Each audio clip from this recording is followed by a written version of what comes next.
শ্রাবণের 4টে সোমবারে মহাদেবকে যদি একটা জিনিসের রস অর্পণ করা যায় তাহলে খুব উপকার পাওয়া যায়, জীবন থেকে নানা সমস্যা কেটে যায়।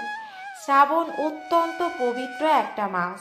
এই মাসটি হলো মহাদেবের জন্ম মাস। শ্রাবণ মাসে সোমবার করে অনেকে মহাদেবের উপবাস করেন।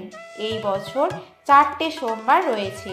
এই 4টে সোমবারে মহাদেবকে যদি একটা জিনিসের রস অর্পণ করা যায় তাহলে খুব উপকার পাওয়া যায়, জীবন থেকে নানা সমস্যা কেটে যায়, টাকা পয়সা সংক্রান্ত সমস্যা কেটে যায়, প্রেম ভালোবাসার দিক থেকেও ভালো ফল লাভ হয়, জীবনে সমৃদ্ধি আসে, যে কোনো সমস্যার হাত থেকে মুক্তি পাওয়া যায়।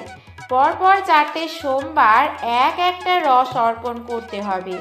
এর ফলে মহাদেবের আশীর্বাদ বছরভর আপনার সঙ্গেই থাকবে। প্রথম সোমবার আমলকির রস অর্পণ করতে হবে। আমলকি থেকে রস বার করে নিয়ে সেটিকে ছেঁকে নিতে হবে, তারপর সেই রসটি অর্পণ করতে হবে।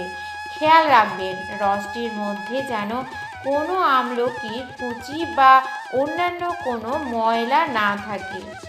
দ্বিতীয় সোমবার আখের রস অর্পণ করতে হবে। বাজারে তৈরি আখের রস না ব্যবহার করাই ভালো। বাড়িতে আখ এনে রস তৈরি করে শিবের মাথায় ঢালতে পারলে খুব ভালো হয়। রসটির মধ্যে যেন আখের ছিবড়ে না থাকে সেদিকে লক্ষ্য রাখতে হবে। তৃতীয় সোমবার বেদানার রস অর্পণ করতে হবে এবং চতুর্থ সোমবার কাঁচা দুধ, দই, ঘি, মধু এবং চিনি একত্রে অর্পণ করতে হবে। এই মহা উপায় যদি করতে পারা যায় তাহলে মহাদেবের কৃপায় জীবন থেকে প্রচুর সমস্যা দূর হয়ে যায় এবং জীবন সুখ শান্তিতে ভরে থাকে।